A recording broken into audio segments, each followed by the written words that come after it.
Hello everyone, it's Wednesday on Your View. Welcome to the show. I am Murayo Afolabi Brown. As always, I have the ladies with me. Why are you laughing? I was trying to arrange my hair. How are you doing, Niba? I'm fine. I'm fine. Grateful to God. But I've been seriously pressured by clients. You know, Jusun went on strike. Some cases had been filed, we are waiting. Some cases were waiting for judgment. Some cases we had not filed. And clients will now call me. What's the status of my case? Status about. And this is in public news. There's no registry working in the whole of the whole courts in Nigeria working. And there's no magic I can do. You know, and even when the courts come back, we still have to get our dates, adjournments, and all of that. And you want it by magic. You now pressure me, and I have 2 children I'm dealing with. I'm just looking at your call. If you like.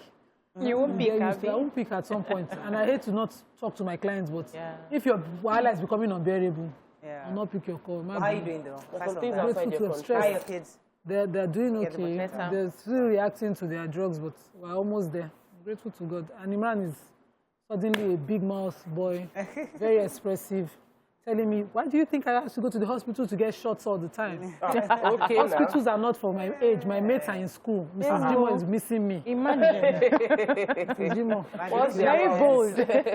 I didn't talk. I'm good.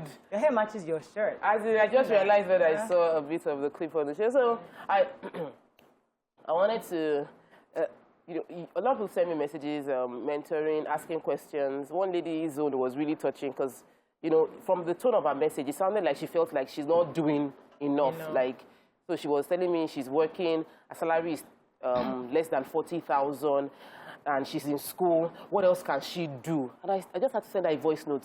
Hello, you're young, you're in your early 20s, you're working, you're in school, you're doing enough. Don't let social media pressure you. Young girls that are using wig, traveling, carrying designer, make you feel like you are on a different timetable. People in their early 20s are learning the process of how hard work pays. Everybody should be working at that age. Don't be comparing yourself. And understand, you might not be the influencer now. You might be, yours might be a case of in your 40s and then you just blow up. But take your time. Don't live on other people's timetable. Just do you and be happy. Go through that process. I tell young people that it's time for you to explore. Yeah. You know, go to a job. You can be there 2 years, max 3 years. Change your jobs, get new experiences, work with new people, change environments, get experience, exposure. So by the time you're 30, you're a wealth of experience, and then you can then begin to name your prices. So I think we also should share our stories. So when they see us now, they feel that's how their life has always been. We did the work. We will go for audition for hours. Nothing is happening. You'll be sweating. You'll be smelling every hour. No, we did the work. Forget it. So take your time. Go through the process. About me, I wanted to rant because I realized that we're not teaching young people soft skills. We just think because this is the era of social media, anything flies. How can you call, put out a video call to somebody you have never met? You did not take permission for that call, and you insist on that. The person is trying to cancel the call. You are still calling, and I wonder, and then you send a message. You need something from somebody who you have never met. You just drop hi or hello and run away. And I'm wondering, so am I the one to start this conversation with you? You need something. Introduce yourself. Yeah. So I don't know whether it's because the schools did not teach us this. We had to learn it. But I don't know how we can start getting young people to understand soft skills. There are certain skills that help you. Proper behavior. Good character is very, very important. A lot of people are badly behaved and they carry it online. I get a lot of hello. I just and they hang it. Because I can't begin. If you want to talk to me, let me know what you want. Introduce yourself. In a paragraph, tell me exactly what you need. And then we'll have a conversation. When are we going to stop this? You see me on TV, you don't know me in any form, and your first message to me is to write a long story asking for financial help. That's how you build relationships. At every point in time, somebody needs financial help, and it's normal. But we're meant to have relationships with people that you can call and ask for help. Not that you see somebody... You guys are ranting this morning, no? This is a rant. How was the birthday yesterday? It was okay. Grandma came later in the evening. It was nice. I got them 2 cakes. Auntie Dami, send them a cake. And Auntie Martha, in their lesson, give them a cake each. So we had like 5 cakes. Awesome. I'm telling you. Full of cakes. The aunties bought them gifts, and I didn't buy gifts, but at least I did the regular stuff. Yeah. Happy. The kids are You fine. tried, They're I beg. fine. They'll be all right. People stress themselves so much about Let's birthdays. go on a break. It's Wednesday. When we come back, we go through the front pages of the papers. Stay with us. We'll be right back.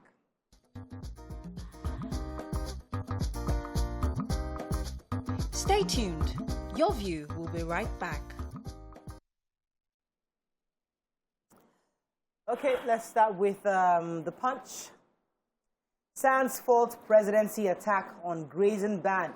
NEF slams Buhari. Mentally ill woman wrongfully accused of baby theft, gun possession, and actually lynched in Lagos. NDLEA plans drug test for politicians and admission seekers. ASU alleges bribe for salaries in AGF office, massive IPPIS fraud. NPO backs state police PIB reduction in governance costs. Picture here of a tanker explosion at Banere bus stop in Egbeda. Experts fear inflation as CBN further devalues Naira to 410 Naira to the dollar. Our next batch of vaccine supply likely in August, says NPHCDA. All right. Which story? Let me help just take Miriam's interest. So the NDLEA plans, according to the Oga Kwata of the NDLEA, former military administrator, Buba Mara, that they will start to test all politicians and all admission seekers, what he calls a drug test, before, they vie for office, saying that we need politicians who will, of course, be in charge of our entire affairs as a nation to be of right mind.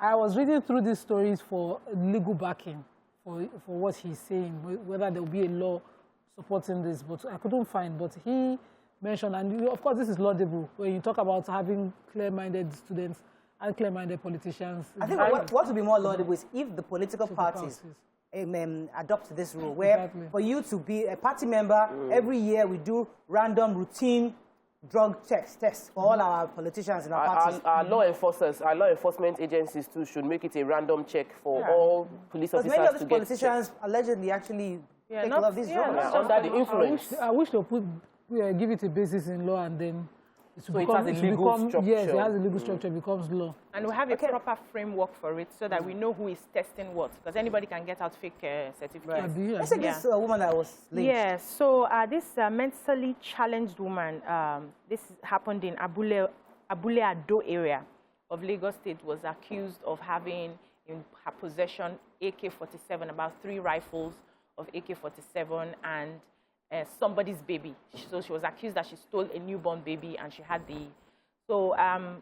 some hoodlums, some young men caught her and put that accusation on her, and then killed her and set her ablaze. They were trying to, according to the story, they were trying to kill her because she had AK-47. And so when the police got involved and started investigation, they realized that the woman did not have any AK-47 in her possession. She had no newborn baby. And she's been around in that area for a couple of years. She's lived there for like 4 years. People knew her as a mentally challenged woman. So the police is saying that investigation, that it's obvious the young men carried out these attacks, based on other reasons, not just... Driving through Abule Ado every day, I see a young black mad woman all the time under the new bridge. And then on Monday, there was a hole. People were surrounding that hole. It was dug, and they said they had lynched the woman. Oh my God. And yesterday was Tuesday, for the police to now, to get involved and say they didn't see the weapon or the baby. Like I was arguing with my husband overnight when we were talking about, because everybody that lives around Abule, that I shop there, know this particular woman. Hey. That, the people who organized this were in the crowd. And if they needed to move anything, they did it before the police came. Yes. So it's just sad. They should have just taken her to the police station. So we're expecting vaccines, but there's not expecting vaccines. The story made it look like vaccine will likely come by August of 2021, but they said we don't have any confirmation. What we do know is that there's a global move. There's a $50 billion fund being raised by the International Monetary Fund, IMF, to ensure that we have 40% of the world's population vaccinated before the end of this year, which is likely going to support the fact that we'll be getting the vaccines in by August. Let's move on to the nation then. Presidency gets knocks for opposing open grazing ban. Banks insist states must repay their loans. NNPC Bonga pact to raise $700 million cash. Petrol subsidy, Labour puts unions on strike alert. And all must preserve Nigeria's unity, says Tinubu. Let's start with the major headline, presidency opposing open grazing. So, Edwin Clark, at his, his 94th birthday, addressed the press and talked about presidency. That's, Garba show's statement opposing the ban on open grazing by the 17 southern governors, their Asaba declaration, saying that, sometimes it seems like, I need to summarize, because if I say I should read it the way he said it, that the appointees of the president seem to forget their role. And that, for Garba to say that this did not have legal backing, it seems to show that he doesn't even understand his office and he doesn't know the law and obviously does not know how to stay clear of that. That the governors, and that's true under the Land Use Act, have control over the lands in all the states that they are governors.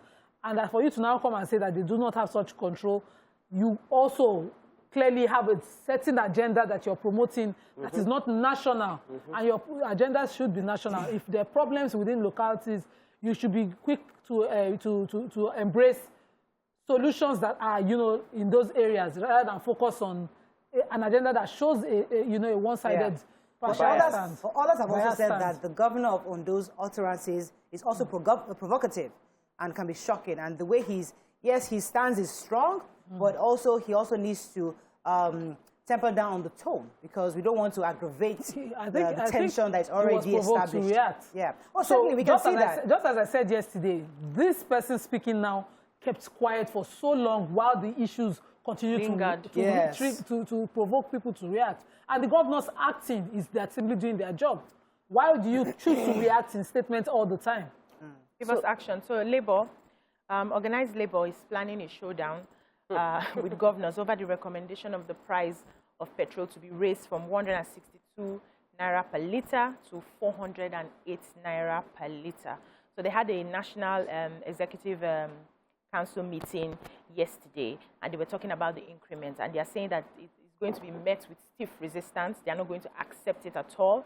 They are going to resume suspended strike, and they are not giving out any ultimatum anymore. So once the increment happens, they are not going to take permission. They'll just down tools and ensure nothing works. They talked about how governors have over 100 aides, and then they are not tightening their belts, but they want to transfer all of the suffering to the masses. They are not going to stand for it. So the banks are asking for their money. According to the banks or the CBN? No, the CBN is now speaking for why they will not interfere in this, saying that according to the guy of the CBN, he says that the state governments went to the deposit money banks and they asked for loans. They signed their offer letters with those banks. They gave the instructions to the Federal Ministry of Finance that on monthly basis, the ministry should deduct from their monies and pay the banks the loan that they have taken. And the banks have now written to the Finance Ministry also, and they have copied me. They want their money. Wow. So these banks, aside what they took from the CBN, also went individually to some deposit money banks to take loans for whatever project they did in their states.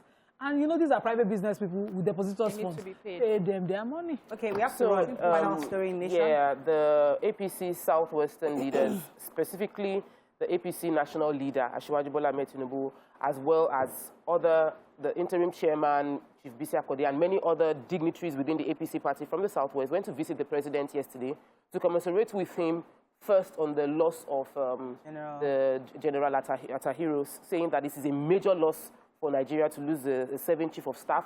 Then they now went ahead to reiterate the fact that Nigeria, all hands must be on deck to preserve the unity of Nigeria, that he supports the, according to him, Nigeria is a nation, and his opinion is that it should be preserved that way, as a productive, peaceful, and united nation. Okay, on that note, we're going to go on a break now. When we come back, we continue with the front page review. Stay with us. We'll be right back.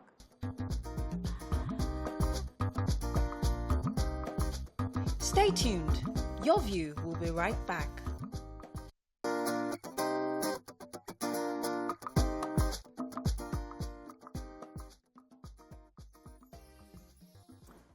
Thanks for staying with us. So we'll move on to Vanguard.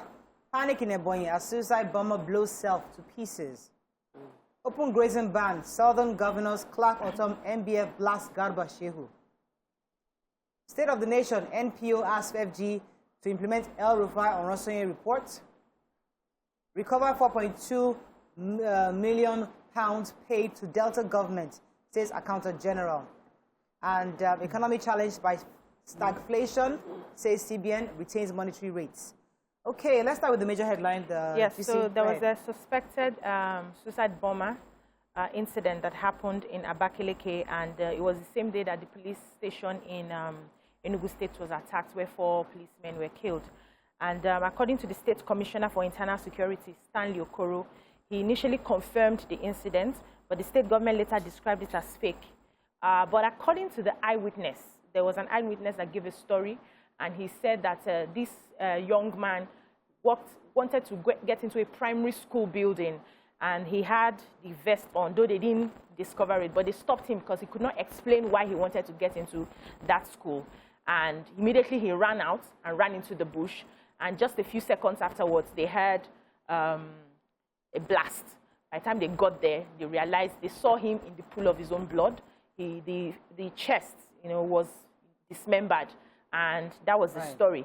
But the government is saying that that was not what happened. There was actually a policeman who was trying to activate some of his weapons, and that grenade just blasted. Okay. So I really do not understand two sides of this. This is how it was said. He said he mistakenly. That's the spokesperson for the Mrs. Oda. She's the spokesperson for the Ebonyi State Police Command. She said the person was a police officer who accidentally rested his hand on a grenade that is what's it called, tear gas canister on him. He rested his hand on it mistakenly, and then he blasted off. He blew off and killed himself. His body has been deposited. They've confirmed him to be an investigative police officer with the Ebonyi State Police Command. Wow. And, because of there's so much tension in the everywhere. The story that he was a suicide bomber flew faster than, the correct account of things. And I think that I also have faults with the Ebonyi State Police Command, because if he was a police officer on duty, it should have come out the information should come out faster, immediately, so that people's tensions are calm. Yeah. But, it took a while for them to come out with that account, and I think it's risky, because we know how we are now. So the Nigerian Press Organization have put out a communique. Everybody's bringing out these communiques these days. So the NPO have signed by the President, Mustafa Issa, and the NUJ President, Chris Isiguzo. They've all advised the federal government to begin to implement the El Rufai and Oronsonye Committee, which prescribed actually the restructuring that was needed to begin to end insecurity that we have, and to also power the solution for concerning the various arms of government in our country. But I was going to read his exact excerpts from the communique here. He says, one of the triggers for the current social, political, economic, and security challenges in the country is high cost of governance, reflected in the outrageous allowances and flamboyant lifestyle of our political leaders. So that's part of what was recommended in that report, for them to be adjusted. So they're saying that the only way we can move forward is if the federal government begin to implement this El Rufai Oronsonye Committee, for which was done, I think, quite a number of years ago. We've been talking about it. Okay, let's move on now to Daily Trust. You are complicit in secession bid, Northern elders tell Southern governors. COVID-19, Africa needs vaccine equity to aid recovery, says Okonjo-Iweala. IPOB hires new PR firm to pursue cause in 300 million naira deal. States must pay their bailout funds, CBN insists. And 2 women killed during attack on Imo police station. Let's take the major headline. Nima, Tokwe has that story. I thought you had that story. Okay, let's start with the Northern elders. Yes.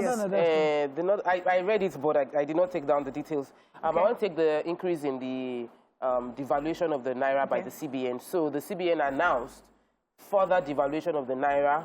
Now the Naira is going to be exchanging at official rate to 410.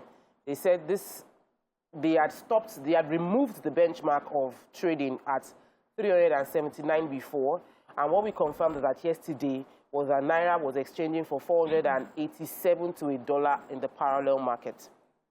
Okay, yeah, let me take the story on the Northern Elders, the Northern Elders Forum. So, the Director of Publicity and Advocacy for the group, Dr. Hakim Baba Ahmed, made this statement. According to him, he's saying that in the South, the governors are yielding their political turf and mandates to secessionists, criminals, thinking that they can break away towards the 2023.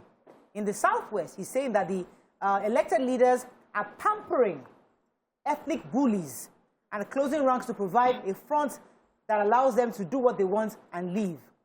The South-South, he says, is squeezed between fear and uncertainty, and its leaders are gambling that they can benefit from the further weakening of the federal, of the center. In summary, he says that there's a plastic unity that is being contrived to create an impression that the entire South is united behind shared grievances against the presidency and Fulani herders and all the Northerners. Now, these are provocative statements coming from various quarters. And what other leaders are saying that we need to temper down with these utterances, because these kind of statements can actually provoke others to come across as combative. So we need to be very careful. But that's what the Northern Elders are saying. However, they are agreeing that they agree with the ban of open grazing. And I said that it should be done properly. Yeah. There are ways to go about it where we are also don't like the way the governors just did a communique and say we're banning. Yes, so they agree with the open the ban, but it has to be done in the proper way to ensure that those who are doing the business legitimately are still being able to do it in proper ways, not that it just be having an open declaration. So, Director-General of the World Trade Organization, Dr. Ngozi Okonjo-Iweala, said that Africa needs the oncoming vaccine equity to give young entrepreneurs on the continent a platform and ecosystem to thrive.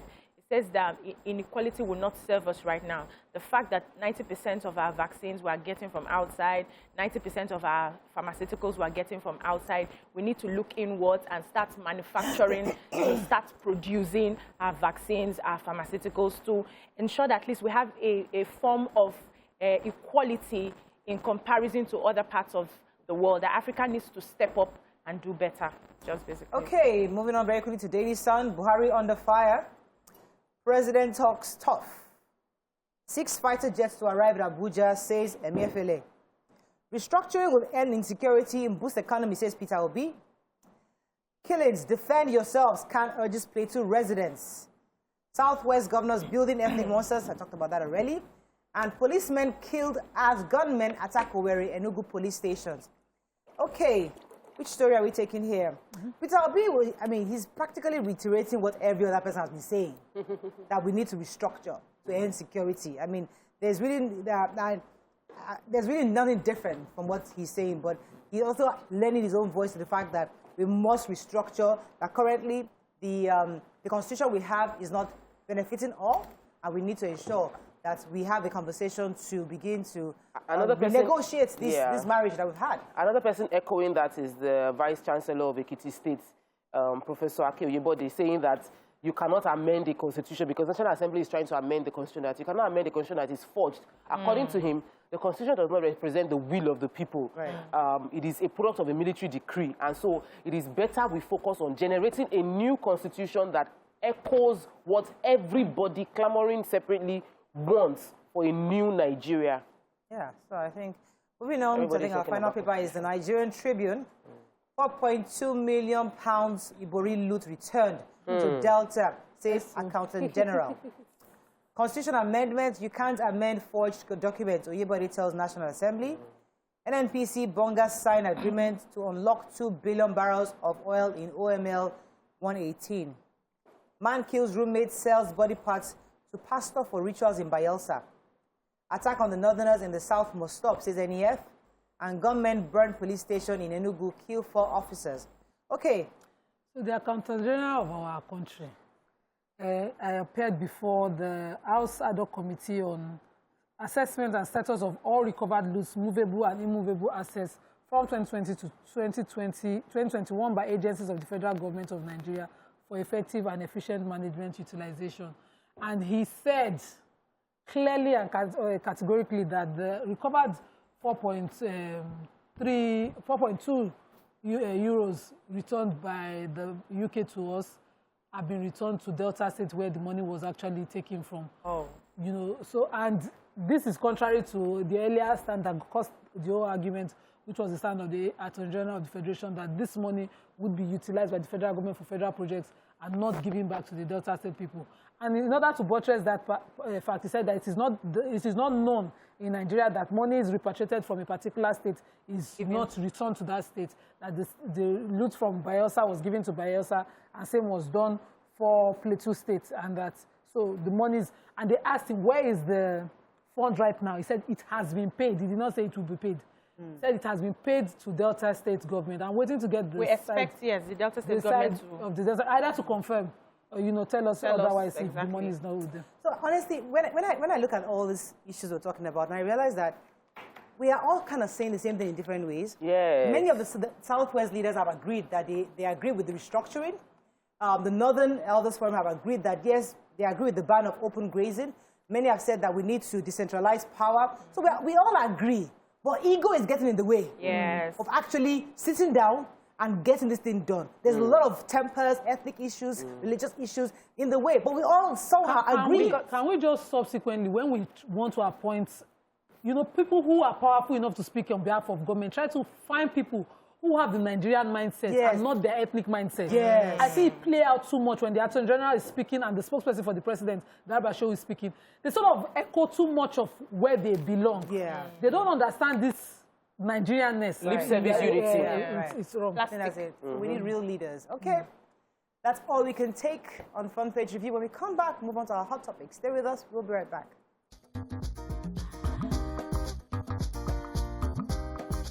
Stay tuned. Your View will be right back.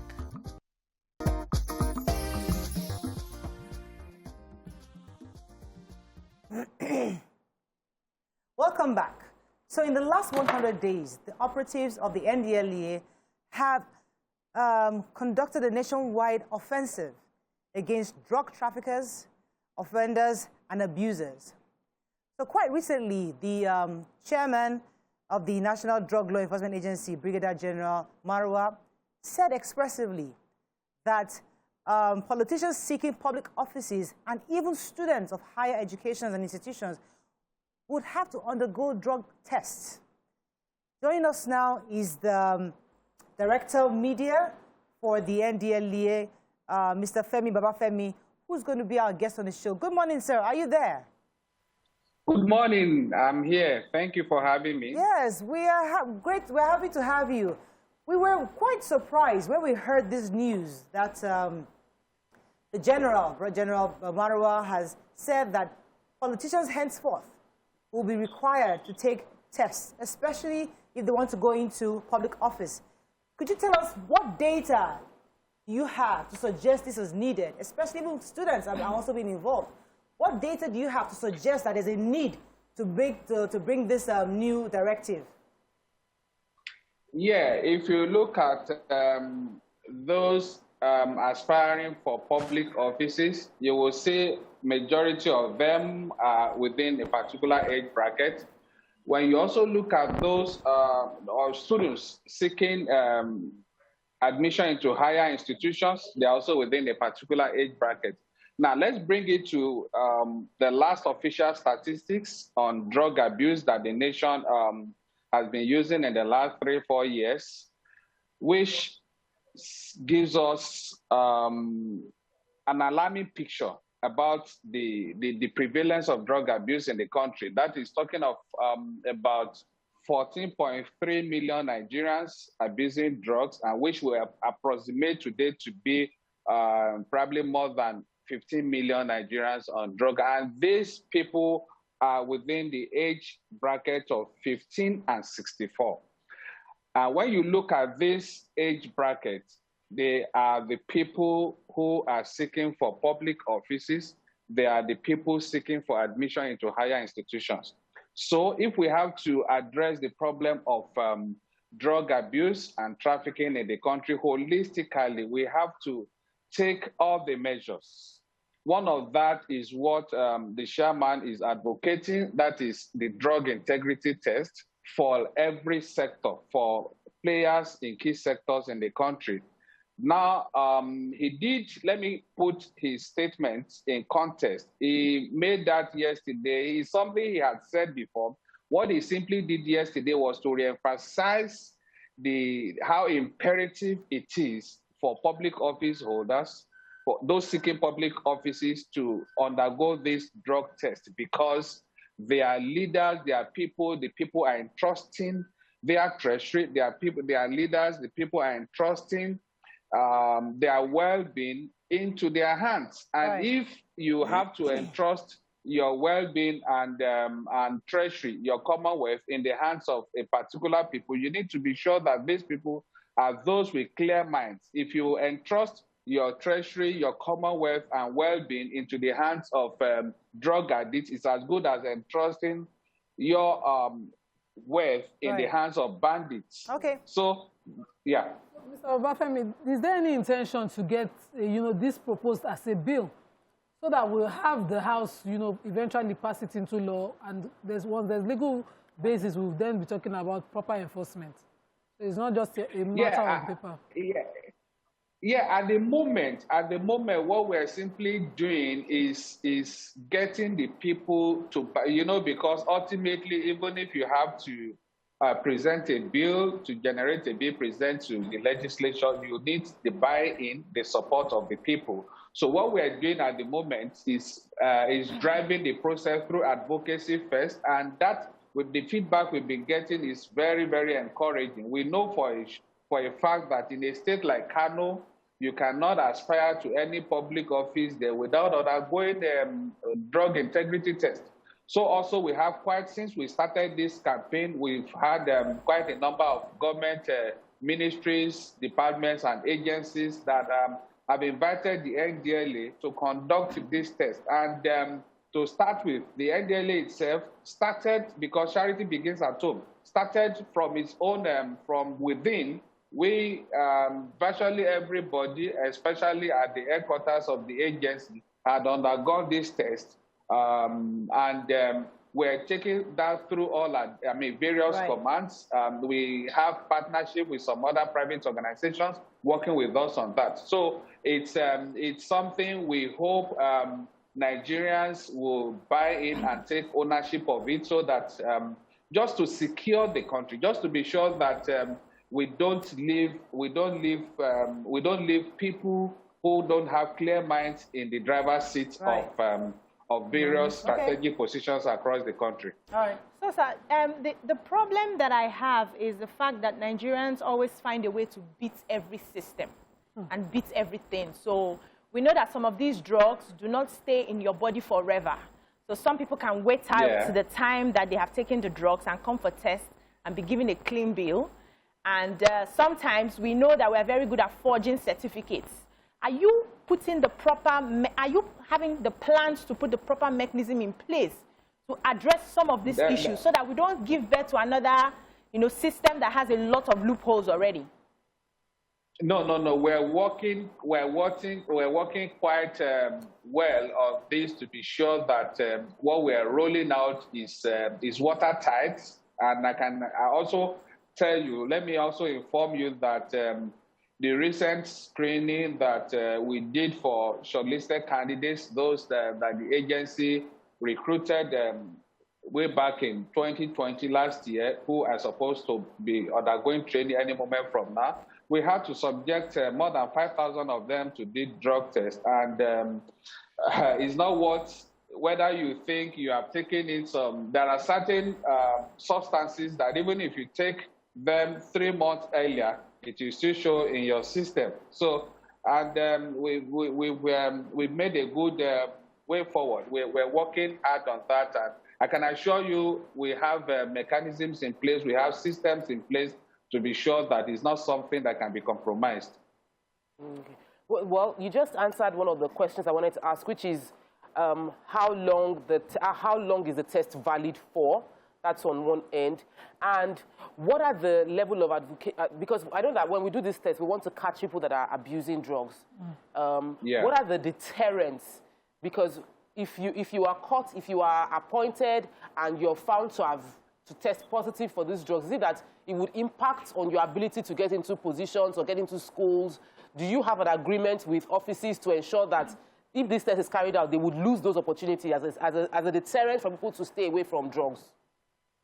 Absolutely. It has, you have two things involved. One is the deterrence effect of it, because if you are seeking public office and you test positive to the drug test, it shows that you cannot move forward. You have to wait and get treatment. If you're a student seeking admission into a higher institution and you also undergo trust test and it comes out positive, it also means that you cannot advance. So on the one hand, it deters people who are probably indulging in drug abuse to stay away from it. It's a warning to them that, okay, if I do this, this consequence awaits me. Two, it's also because drug addiction is an ailment, just like any other ailment that requires treatment. So when we also discover this, we do refer these people to the appropriate quarters for treatment, for help, because they need help. A lot of them are victims on their own. So they walk into this thing through quite a lot of factors, as a result of a lot of factors beyond their own control. Like some as a result of their background, others as a result of peer influence, and some socio-economic issues. So quite a number of these people, we know that they are victims. So we need, it's the earlier we detect the problem, the earlier we diagnose the ailment and we help them, because they need treatment, they need rehabilitation, and they need to move on in life. Okay, sir. So quickly, who's responsible for the payment? Is it the tester or the testee? And when are we expecting to start this? Yes, the program NDLA is rolling out. We're rolling it out with a company. We're partnering with a company. As far as the test itself is concerned, the NDLA will be doing that free of charge.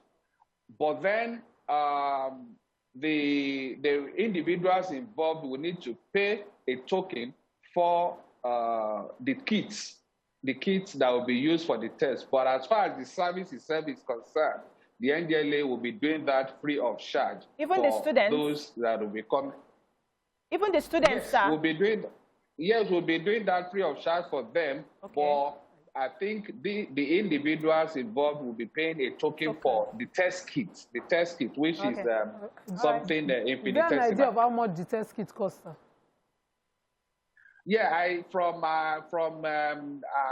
some of the discussions with the company that we're partnering with on that, I'm not sure it's something more than 500 Naira or something in that neighborhood. It's not something expensive. And if you are, I'm sure that is even not up to what people pay for to register in hospitals for treatment. Right. Okay, we have to run, but thank you. You didn't tell us exactly when it's starting. So we can look forward to this. Okay, I'm telling you, it's something we have started, but you know, we have this. You are contending with a situation where you have a large volume. If we have to attend to about 200 million Nigerians, so we need quite a number of this. And like I just told you, that even the recent screening we did for some of our shortlisted candidates up to that ended about yesterday. We for over 5,000 people, we deployed the test kits to take care of their testing, and it's an eye-opener. Thank you very much. It's always a pleasure having you on the show. We'll be speaking with Director, Publicity and Advocacy, Mr. Babafemi of NDLEA. Let's go on a break. When we come back, move on to other topics. Stay with us. We'll be right back.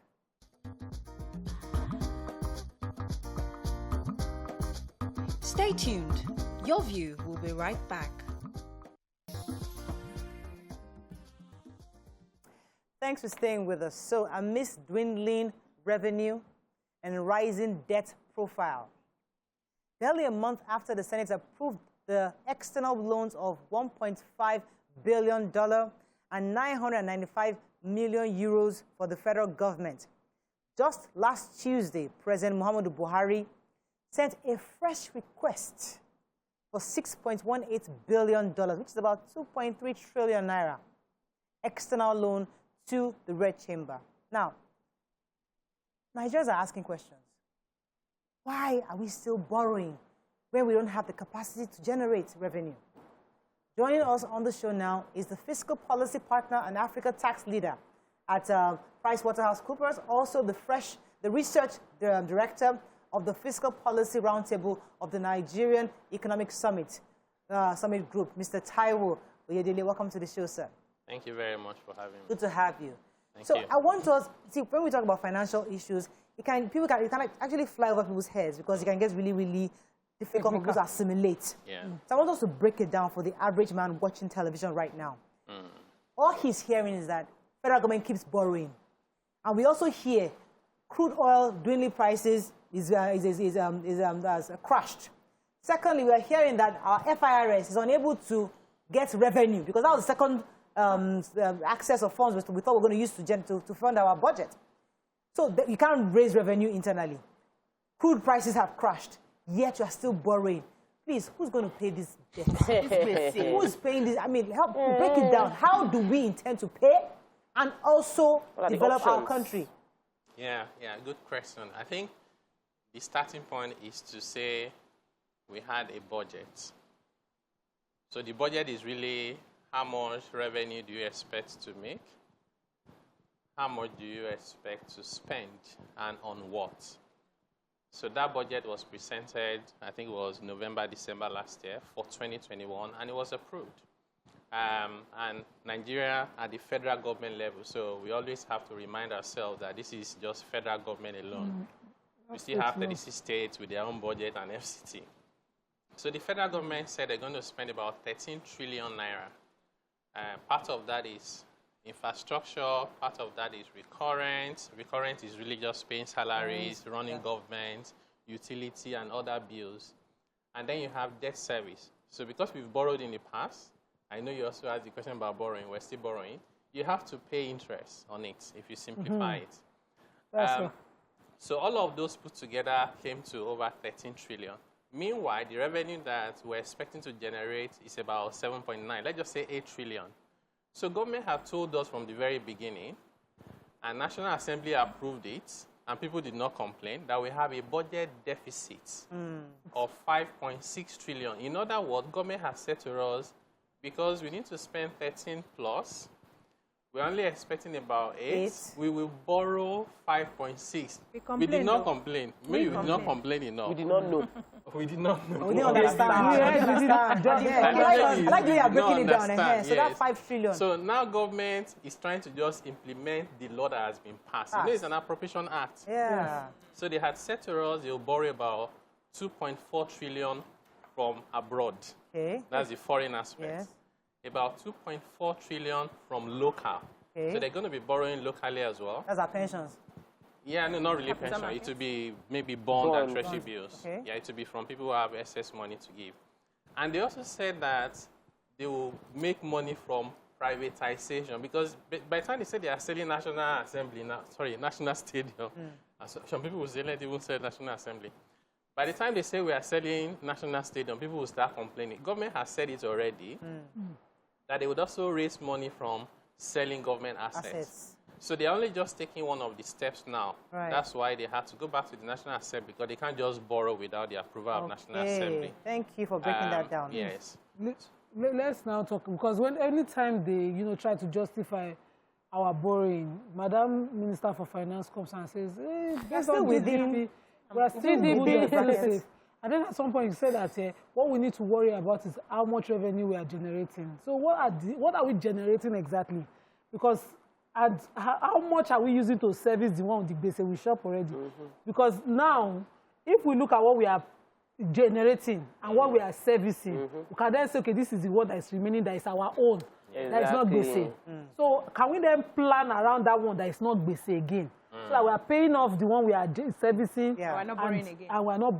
No, let's just do cash manage what we have. Be within your yes, means. live within our means. Yes, you're right. The finance minister will always remind us that our debt to GDP ratio. So it's almost like, if you want to simplify it, the amount of money we are owing compared to the size of our economy is not very high. So it's around 30%. So even the US, the world's biggest economy, they're close to 100%. Japan is one of the most developed countries in the world. It's more than 100%. So countries, it's normal for countries to borrow. They use it. So on one hand, yes. So on one hand, that is fine. The issue is how we apply the funds. So if you borrow to pay salaries, you are creating problems for tomorrow. It's even worse when you borrow to pad projects that are not implemented. So that means we are borrowing to fund corruption. So those problems are there. But, the other aspect to your question is, how much money are we even generating? So Nigeria does not generate enough money to even fix road alone. If we decide not to pay all civil servants, we decide not to do anything, no defense, only nothing. road. Only road. The money is not enough. Yes. Just to give you an idea, so in 2020, last year, the federal government only generated about 4 trillion naira. So 4 trillion is money they shared from FRS collection, from Federation account. All the money that federal government shared was about 4 trillion. All the 36 states plus FCT, we call it IGR, they generated 1.3 trillion. And they shared from FARC about 2 trillion. So just add everything together. Federal government, 36 states, local government, FARC is under 10 trillion. South Africa is just about 54 million people. The money they generated from personal income tax alone was 11 trillion naira equivalent. Right? So I know there's corruption, we're all concerned about it. There's waste in public sector, but there's also the other aspect of a lot of Nigerians who have the ability to pay tax and not paying. Let me pause you for that and go to a quick break, because we also have to take responsibility in our own actions. Yes, absolutely. Stay with us, we'll be right back.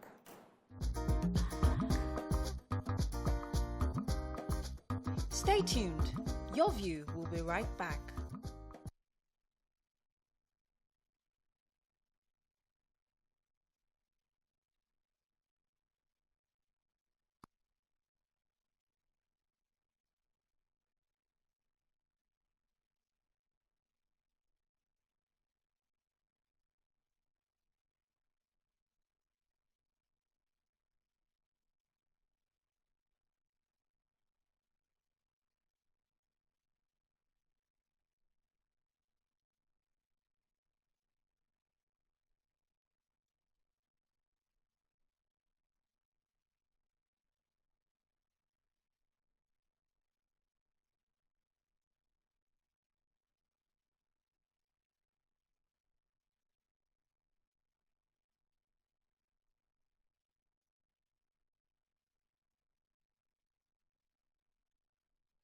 Hey, don't worry, we'll see our guests. Don't worry. What they send ammunition.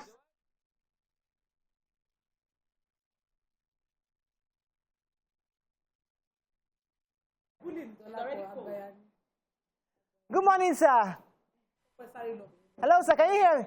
Okay, we'll be with you shortly. We're on commercial. We're on our second segment. We'll come to you soon, sir. All right, sir. Thank you, sir.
Thanks for staying with us. We still have our guest in the studio. Yes, Toko had a question for the break. So you were breaking down the fact that all that we shared, all that the government shared in 1 year is not even up to what another South Africa generated just from It's not even half. personal income tax. Yeah. And you're alluding to the fact that Nigerians are not paying what is due in terms of taxation.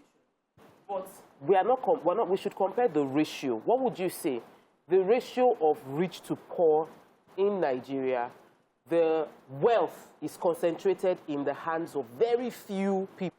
And the majority of our population are actually living under the poverty line. So who are we supposed to tax? Is taxation actually the way for us to escape this lack of fund quagmire, or generating true business in the economy so that we can raise more people from the below poverty line into middle class, and then there'll be more cash flow around? Yeah, very good question. So I think it's a combination of everything you've said. So first and foremost, I'm not suggesting in any way that Nigerians are not paying enough taxes and they should pay more. It is that some Nigerians... Not captured. So if I also tell you that in South Africa, with this humongous amount they generated from personal income tax alone, they actually exempt people who earn about 2 million naira per annum and below completely from personal income tax. Wow. So that's almost like 150K per month. In Nigeria, we have to beg and plead to get the minimum wage, 30,000, to be exempted. So the top 1% alone in South Africa paid about 6 trillion naira equivalent. That's more the amount the FRS collected. The tax They're on the rich willing to to pay pay. more. Exactly. So we need to decide in Nigeria that we want to do the right thing. Clearly, you cannot rely on money from crude oil. It's so volatile. Yeah. So if you decide the tax system to focus on people who have the ability to pay, I don't have any data, but I'm convinced that the top 1% in Nigeria are more and richer than the top 1% in South Africa. But if you now make rules and we say all animals are equal, but some are more equal than others, and you look the other way, and one good thing about taxes, it doesn't care whether the source of the money is clean or not. You pay the tax first before we ask you where you got the money from. So whether it's from corruption or not, and you can do this by using data. Data from BVN, from phone consumption. You buy a car, the state will register it. You are building a property, the state is aware. You get a passport, you buy FS to travel. Your life is all over the place. Google can tell you more about each of us there than even the federal government of Nigeria. So once we start collecting data, we target the people who have the ability to pay, we collect from them, and then we hold government to account. All right, sir. You know, the government is currently talking about deregulation of our oil and ensuring that the conversation is ongoing right now on how we can start paying up to 400 naira per liter as a way of mopping up funds. Now, you have broken it down that we actually do not have money. And the truth is, if we don't borrow what we need to borrow to fund the deficit, we're not going to be able to make it. What do you think about deregulation? Should we, as Nigerians, relax and let them carry it out totally for the greater good in future? Yeah. So on one hand, Nigerians are very unhappy with government, even me too, right? I'm not happy with the way things are. But, they say two wrongs don't make it right. So I've always been one of the people who say, this our subsidy regime is not working. So government says it's not subsidy, but it's under recovery. But it's the same thing. It's different between 6 and half a dozen. So because of that subsidy, the daily consumption I read in the press about last week, it has increased from 30 million liters a day to 90 million liters a day. Who are the people consuming it? And then to the extent that... Or you mean people moving it across the border? They're moving it across the border. The people claiming subsidy for doing nothing. So to the extent that the NNPC had to say, you know what, there's no money to remit to FAC. What that means is we are heading towards, it's just like you can't say a country is going to be bankrupt. We're heading towards where we'll not be able to even pay salaries of workers anymore. My view is that diesel has been deregulated. Heaven did not fall. Kerosene has been deregulated. Heaven did not fall. What government needs to do is to say, this thing is costing us 1 trillion naira, for example. We want to be able to save this 1 trillion, and this is how we're going to apply it to benefit the masses. not labor and everybody insisting that there has to be subsidy, and the economy is practically they did collapsing. that one time. Where was it Shurep? What was the name of that organization? Shopee. That was established, and we still didn't see the dividends was of not complete deregulation. It was partial partial deregulation. deregulation. So we're still not but doing we were supposed to monitor the completely. Shopee funds. The ensure it was properly used. Yeah, and that was what Nigerians still which having. is my expectation is that labor and the organized private sector, and maybe also the media as well, the conversation should be how do we ensure that because you make us suffer a little bit when you remove the subsidy, that this suffering is going to be worthwhile. We agree on the project, the monitoring. You can have private sector even leading the implementation. Right. So if we do that, I think that because we need to stop the bleeding, right. this is just not sustainable. Me, I'm not an economist, but I keep hearing that the budget is a document of intent every year. So it doesn't mean that everything in the budget must be done. Is there no possibility that, whatever we budget every year, because I just sort of, it's like a recycling of that document every year.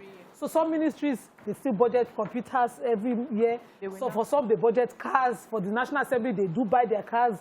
Is there no way that, we sit down and honestly, it's truly, take out those things that we don't need in the budget. Yeah. And so we are financing only what is extremely necessary. Yes. Now we are going for another 6.2. Do we really need that 6.2? Is there nothing we can take out, do a scale of preference, remove some rubbish? No, but Nima, you said, so he said it's a bill, like it's been passed into law. But what she's saying now is, I understand that. Yeah, so despite being passed, must we spend the entire money? Yes, we don't have to spend it. We usually so you don't have to spend it, it's a budget. But this is how it works. So first, that 6.2 billion, we need it. One, to finance the deficit. The other one is because we don't have enough foreign currency, and it's affecting the value of Naira. So if you borrow that, you have more liquidity. But let me answer your question about, do we have to spend all the amount that's been appropriated? The answer is no, but here is the priority of how country must spend money. Okay. Your number one priority is you must pay interest on your borrowing. Yes, if you default, all of us will suffer it. Yes. Right? That's what happened to Greece. So even though we can query why did they borrow in the past, but the fact is they had borrowed. So number one priority is debt financing. Debt financing. That in itself is close to 4 trillion. The next one is you have to run government, including paying salaries. That's recurrent. Recurrent is close to 5 trillion. So even those two alone, the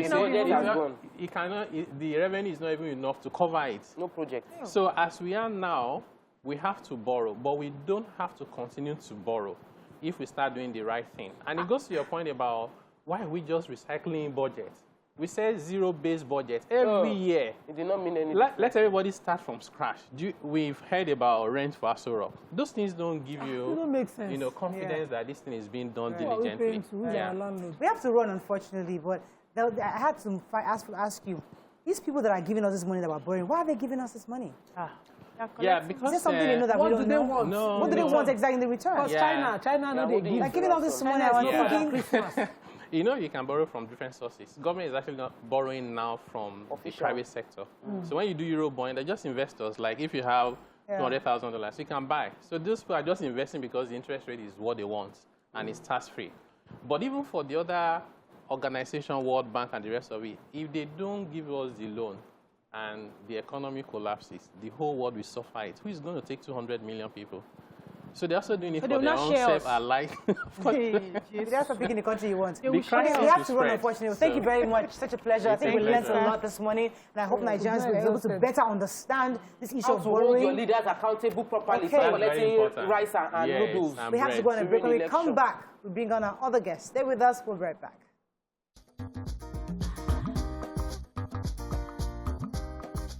Stay tuned. Your View will be right back.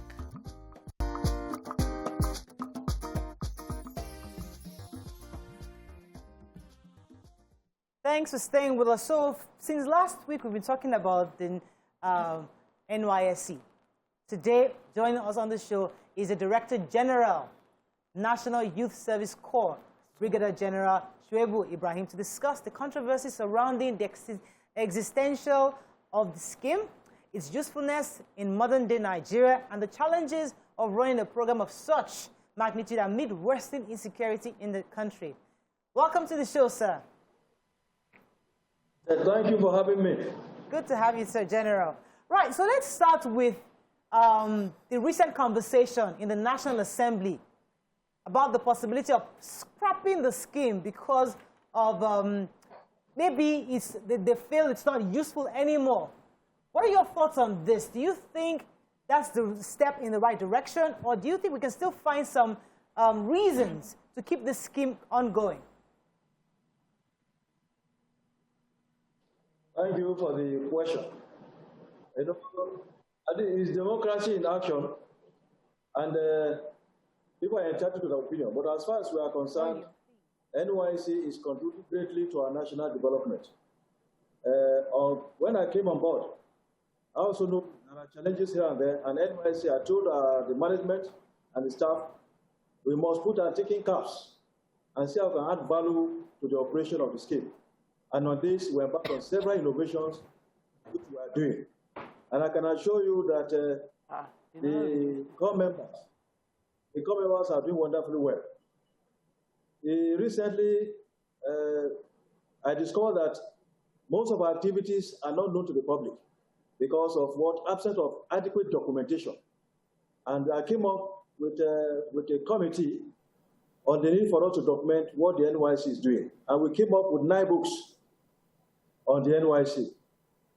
Books on the NYSC Skill Acquisition Program, book on Community Development Service, a contribution to education in Nigeria, election, and so on and so forth.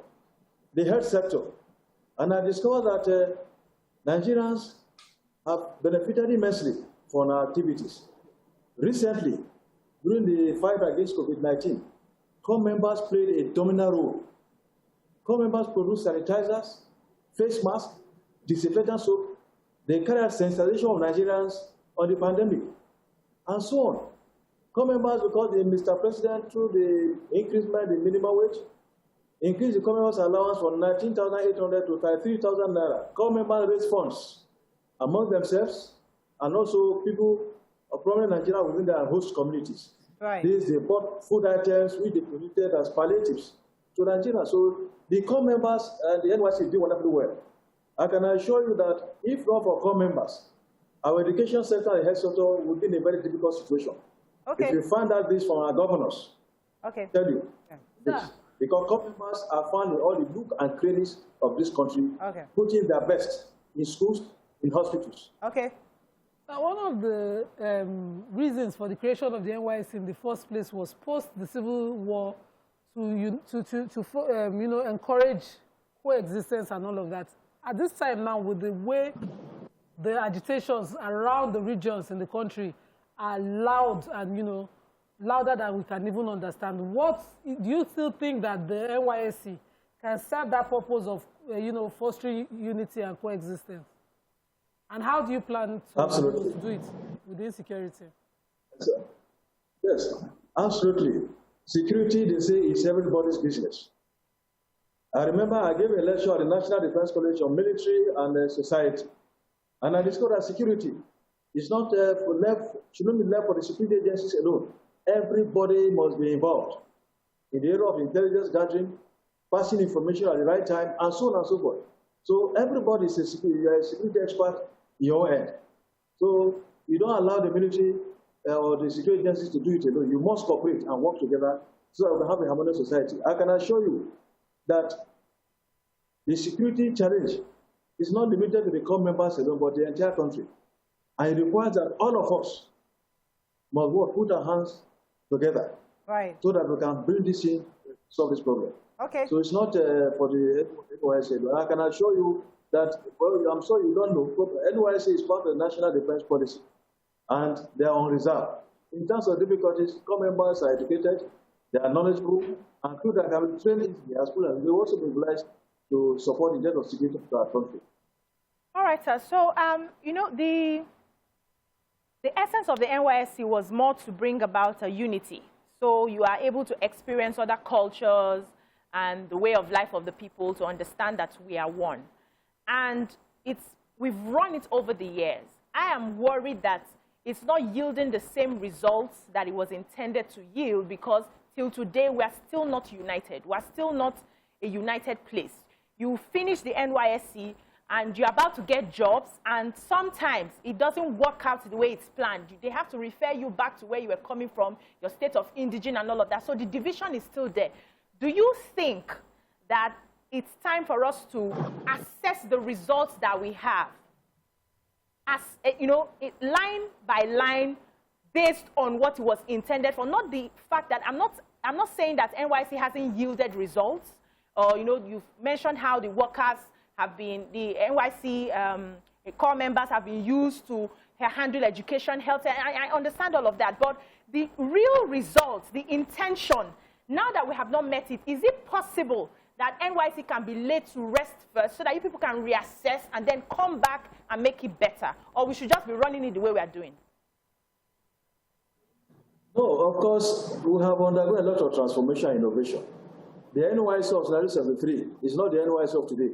NYSC is 48 now, and I've clocked 2 years also in office. So, and that is why we're unveiling nine of these books. I can assure you, madam, we'll make the books available for you so that the TVs you can also read and see what the core members and the NYSC is doing. We have contributed immensely. In fact, some people also complain that some of the governors serve their state of origin. You know, by our policy, married core members and those with health challenges, where they get their medication, we post them there, and so on. And on the area of job, we have also carried out a lot of innovation in that aspect. In 2012, we established a department called the Skill Acquisition and Entrepreneurship Development Department, where core members are taught skills in camp. At the end of the orientation camp, they continue with the training, which we refer to as the post-camp training. If you watch our program on NYSC Half Hour, every Wednesday by 7:30, you see what serving core members and ex-core members are doing and have done.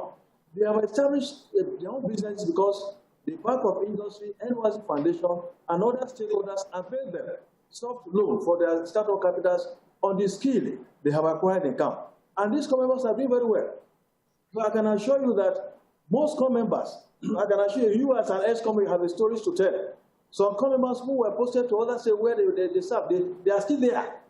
They got married, they are having their own children, they are employed, they remain there. If not for the NYSC, who will be there?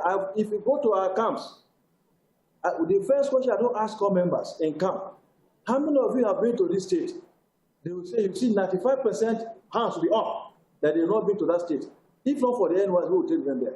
Okay. Me, as a DG NYSC, I was once a core member. I served in Borno State, and I was taken to one of the remotest area in the state. And I was there myself. From the place is called Askira. From Askira to Uba, there was no road there. It takes us 4 hours on a 30-kilometer road. But as a company, we're there. 5 of us, we served. So NYSC is very, very germane, is very, very critical, and that is why if you go through our oath that you took in the camp, look at the conclusion, the end of that oath, that you should know that this oath will be binding to you in service, even after service. What am I appealing to Nigerians? Okay, all right, let me throw a few more questions in for you. We have a lot to cover with you, sir, so let me take a few more questions in for you. Topper, go ahead. Okay, so I'm one of those that believe that the NYSC, while we might not like everything about it, it's been effective. I'm one of those that also believe that you cannot hate somebody you know. And the NYSC platform encourages Nigerians to know each other more across board, to brew this, to forge love. But why must everything in Nigeria become suffering? You know, they say NYSC means now your suffering continues, because it seems like the more we make people go through hardship, it's our ability to suffer is a sign of being a good Nigerian. And if you have not suffered, you have not become indoctrinated into the Nigerian scheme of work. There's a video that went viral of how the Bayelsa State's orientation camp, the residential place, looks like. It was terrible. No human being should be made to live in such a place. And there are representatives of NYSC who are in charge there. The commandants are there. And they are seeing human beings, graduates, living in such areas. Must everybody suffer before we feel like we're Nigerians? I just want your opinion on this, sir. Thank you very much, madam. I watched your program yesterday and I listened to you raise the same comment. NYSC is built on 3 trackers: the federal, the state, and the local governments. The responsibility of provision of camps is that of the state. The state is supposed to provide the camps, and they're supposed to maintain them. And recently, if you must be monitoring my activities, we had a meeting with the representative of states, mostly represented by Secretary of State Government, Commissioner for Youth and Sport, and as well as heads of service and some farm sects, where we discuss the challenges with the scheme as related to our relationship with the state and the scheme, and the role that is expected for each and every one of us to play.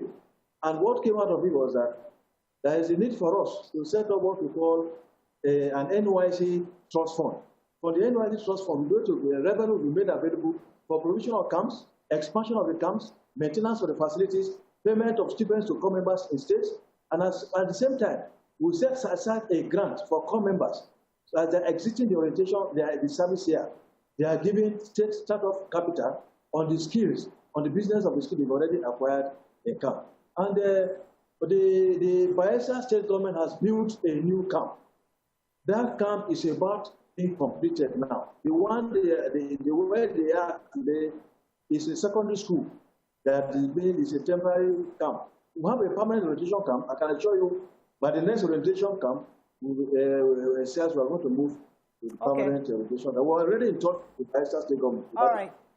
Sir, let's bring this conversation home, because there are parents watching you right now, and they're happy that you're on the show. Yeah.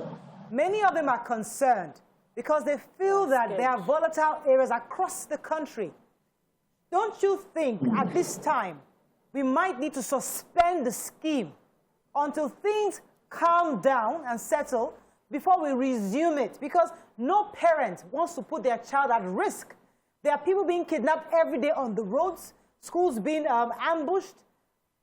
How do you give comfort to a parent who is having to send their child away to areas in the southeast, southwest, north central, northeast, and northwest? What do you tell a parent? I want to assure you, Madam, that the issue of security is not something I'll discuss with you here on television. We work closely with our security agencies and we advise accordingly.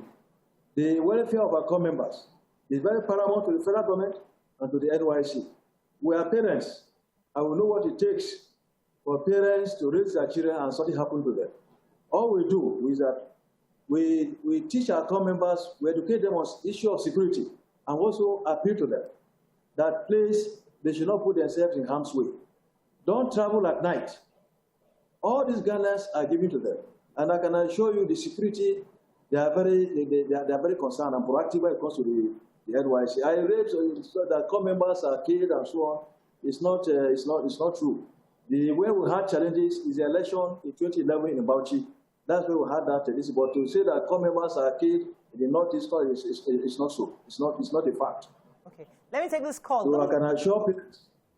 I have a We caller. want to assure the parents that the security of the core member is very paramount to us. We on our part, we also want to appeal to parents to also talk to their children that your child should not, don't travel at night. Because most of the challenges we have, mostly road traffic accidents, where core members travel by 2 a.m.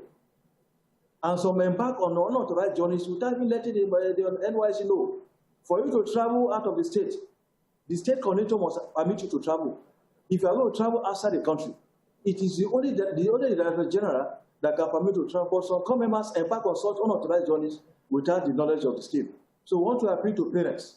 Just as we are also playing, the federal government, the NYSC is also playing no part. All right. We want to appeal to parents to also help us out. Let me take this But call, talking to sir. their children. Okay, thank you very much. Benga, are you there? Calling from the UK, I believe. Go ahead, please.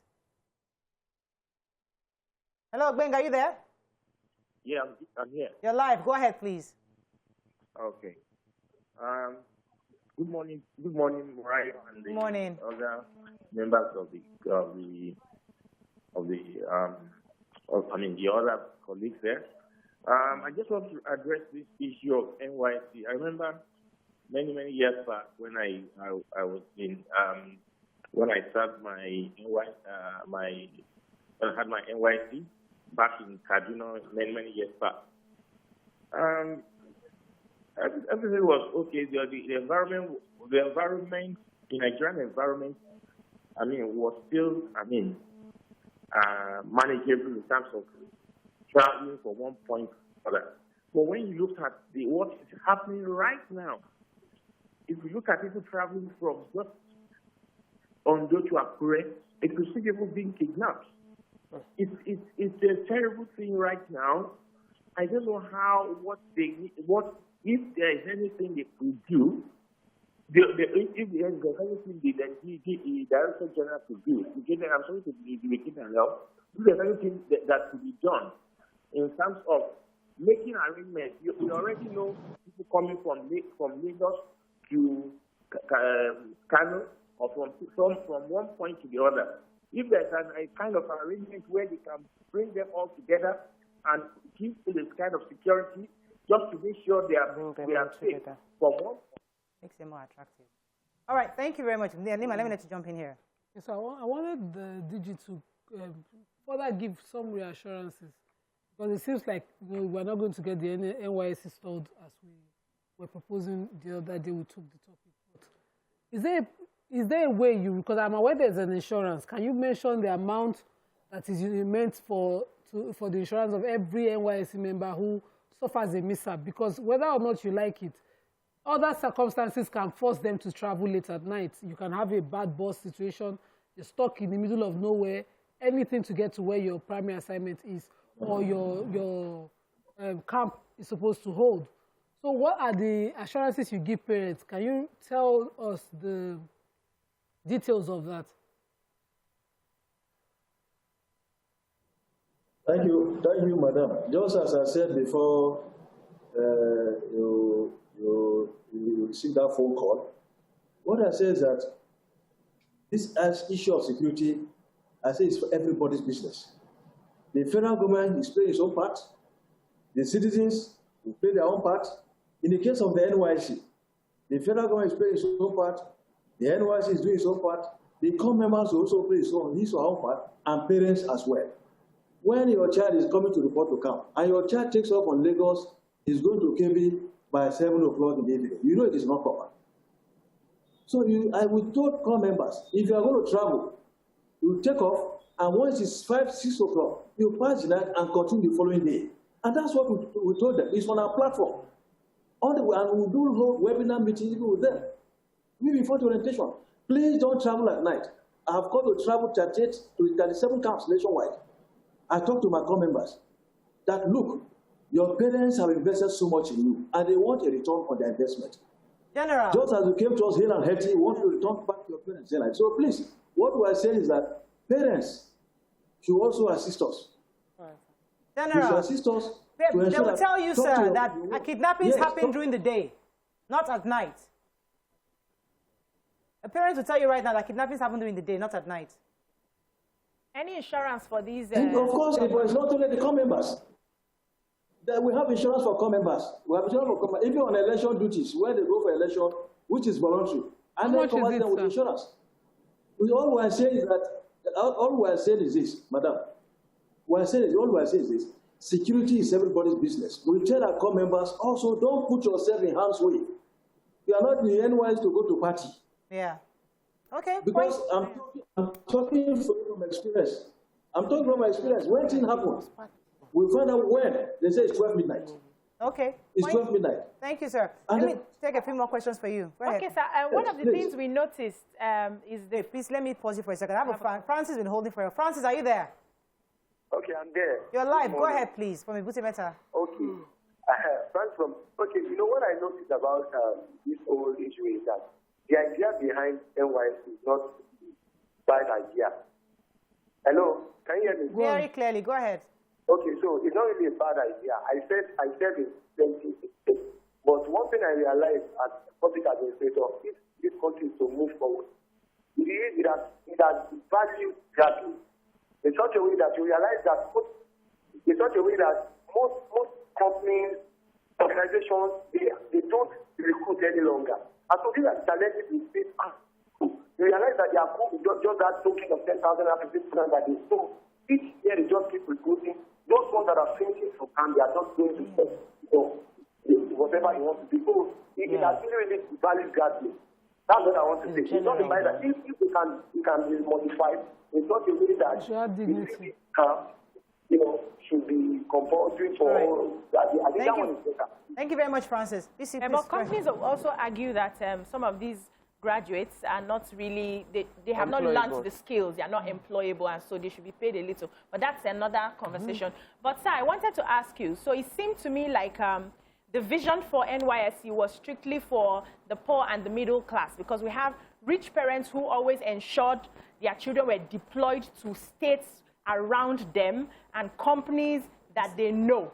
So people who are not able to have somebody to work their redeployment end up being thrown to different states. What can you say about that, sir? But that is not true. You know, I watch a program where someone said, this is a corruption, people pay 70,000, pay this and that and so on. Look, NYSC is also part of the society. In your organization, we have the good, the bad, and the ugly. We also have the same thing. We have committed workforce. Our staff are hardworking staff. 99% of the NYSC staff are wonderful, very hardworking. But of course, it's just like in any organization, we have the bad eggs. And those who are involved in any unethical practices are shown the way out. I'm sure if you listen, around February, March, we dismiss several staff who are involved in unethical practices. And also we have some fraudulent Nigerians who take advantage of gullible Nigerians to do them.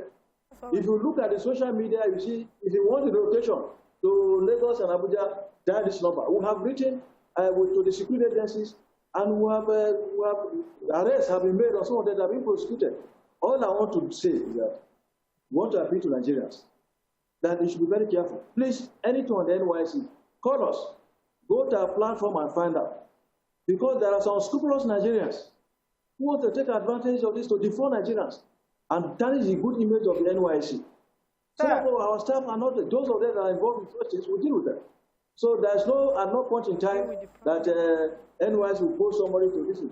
Of course, there are cases of where it's on head ground, that people can be posted on compulsion or on marital ground. Right, we know that. And General, let me share my own story with you. General, let me share my own story. I have a younger sister. She was posted to Castina. Yes. She was posted to Castina State. Yes. And we had a family conversation. Are you going to Castina? And the girl said vehemently that she's not going anywhere. And I was trying to encourage her that, listen, it's a new community. Her mother called me that, are you crazy? You want this girl to go to Castina State? DG, I want you to tell that mother right now, or reassure her, that our child that's been posted to Castina will be safe.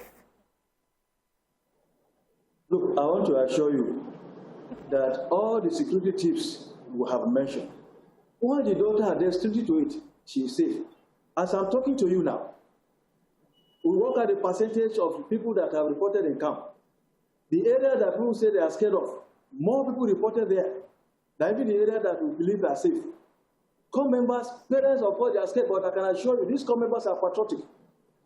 I was in Maiduguri some time ago, and when I went to the IDP camp, I saw corps members teaching. Most of these corps members were from the southwest and the southeastern part of the country. You couldn't believe it.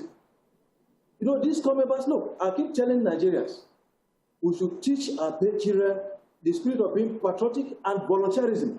If you go to the Northeast or the theater of operation, where you see NGOs playing an important role there, most of these NGOs are foreigners. And I tell Nigerians that foreigners will not love Nigerians than Nigerians.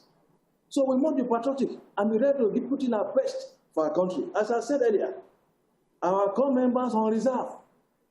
They are part of the national defense policy. So we should love our country. Right. So all these ideas of things that will tear us apart, we should discourage it. Right. Let the spirit of the NYSC live in us. Fantastic. It should live in us. Thank you. I must say that I am reassured. I am now reassured. You've convinced me. Let me take this call from Prosper. Hello, Prosper. Are you there? Yes, I'm there. You're live. Go ahead, please. Okay. I heard the brigadier say something about security and everybody's responsibility. Yeah. Okay. To be very honest, when I served in 2018. So I was posted to Niger State, and I could remember I didn't know anybody in Niger State. I had to travel all the way from Aba to Abuja. That was where I had my brother. And I continued the journey the next day. I had a whole lot of corps members that slept with me in Abuja, in my brother's house. I mean, the NYSC did not have any provision for corpers who are coming to a particular state. They don't know, for them to sleep. I mean, they should have places like houses where people can stay. That is number one. Then secondly, when I went to the camp, I'm a tickler. The stress was too much that I almost broke down. Like, the stress in camp got them too much. So how do you relate with someone who is sick, who is not too healthy? Because we have a whole lot of ticklers in Nigeria who are still going for NYSC. Most of them even faint. I saw 2-3 people fainted in camp. That's a valid question. Thank you very much, Prosper. Let me allow him to respond. I think that's a very valid question. DJ would like to respond to Prosper's question as how the camp can be safer for people like who are sick. Of course, we'll have a camp clinic and so on. And with the COVID-19 pandemic now, we're working closely with the NCDC. The camp is being run by both the NYSC and the NCDC. And we have all the precautions. All corps members, especially for those that are interested, are vaccinated against COVID-19. And as well, corps members in camp now are tested. It is only those that are negative that are in camp. And all the necessary drugs are available. In fact, even the Federal Ministry of Health, we have consultants who are with us in the camp.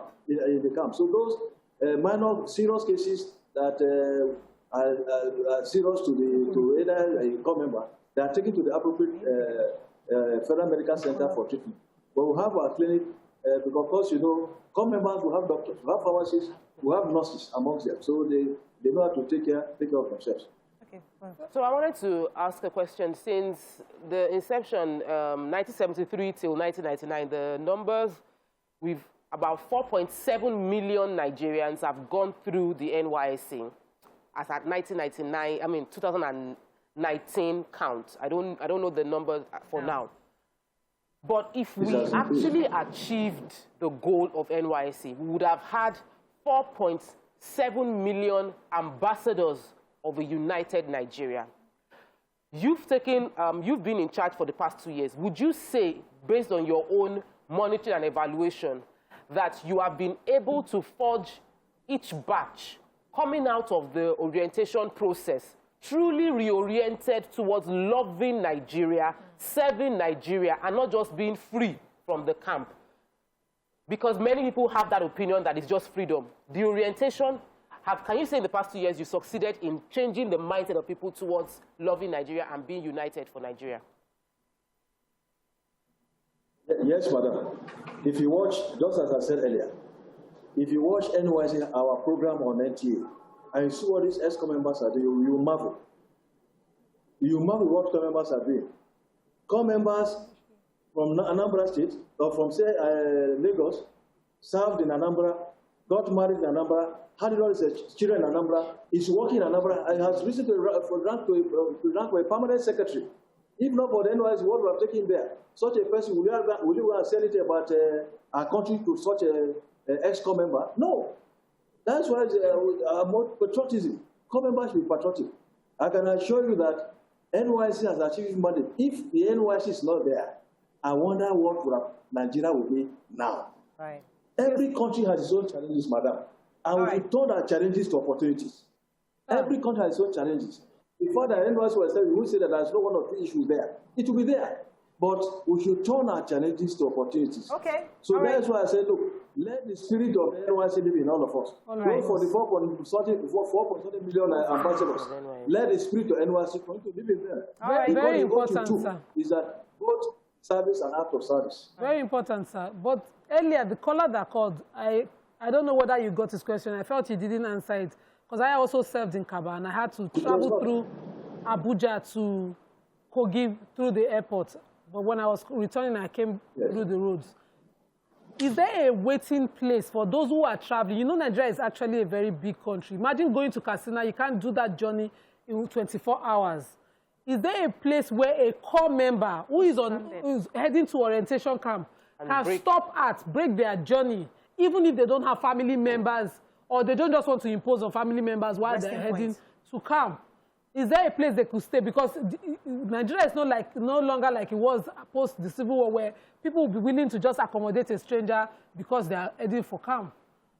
At every NYSC office, is there a provision for a waiting place? So you just head into, for instance, get to Ibadan, go to the NYSC camp. Is there accommodation where they can spend the night and continue their journey? Yes, you know, we have colleges here and there in all the states of the Federation. We have colleges. And apart from that, even in the barracks, either military and or security agencies barracks, once you introduce yourself as a corps member or a preferred corps going to report, you are given instant attention. Once they see you with your ID card, they see you as government picking. Even our traditional rulers, they know. And also they have our numbers. They have our numbers so that once they are sending to contact us, we also give them phone numbers of security agencies and so on. Once they are sending things, you can call us.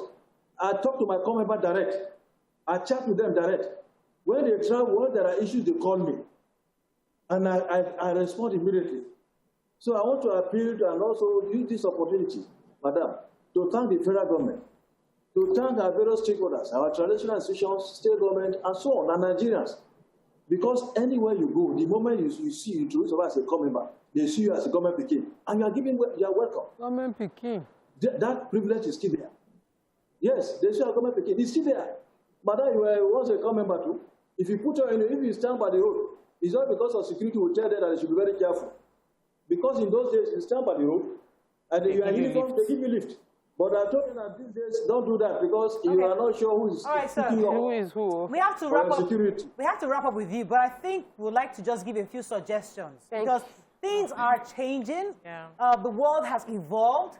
Young people these days demand some kind of level of respect and regard, and I think that what we'd like to see NYSC become is an organization that respects these young people such that even if they are going on a long journey, there could be accommodation for them at these NYSC offices. Let's be maybe a 20-bedroom apartment just for these people to have somewhere to rest on their journey to their final destination, just so they feel that, yes, the government indeed is taking care of us.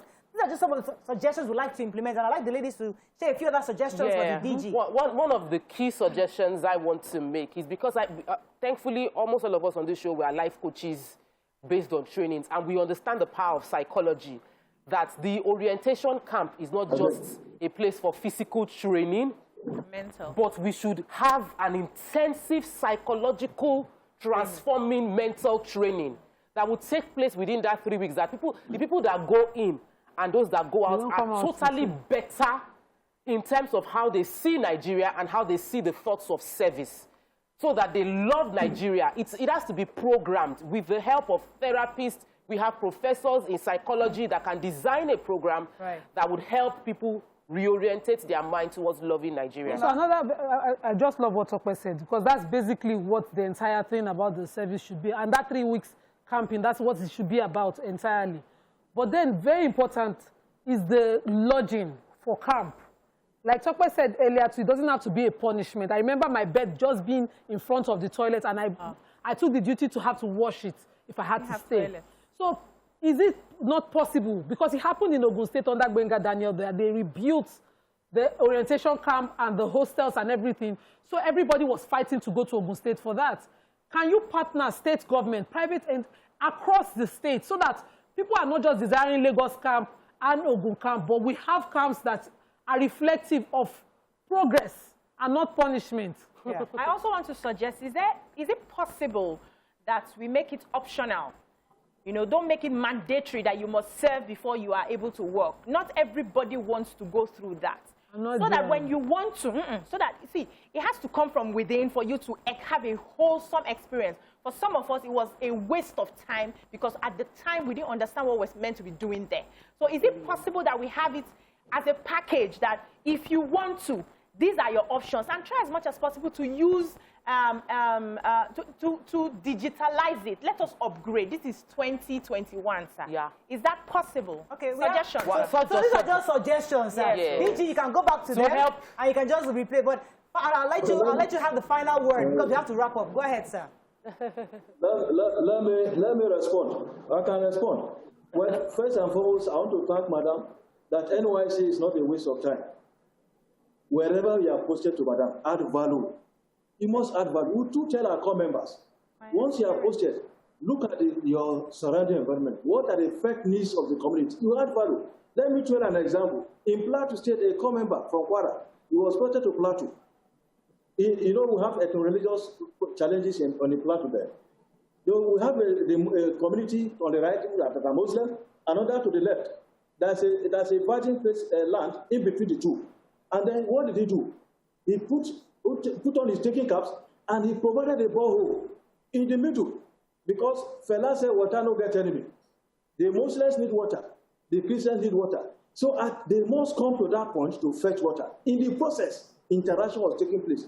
The community were interviewed. They kept praying for this core member providing the borehole because it changed the narrative. Madam, as a core member, wherever you are posted to, you must add value.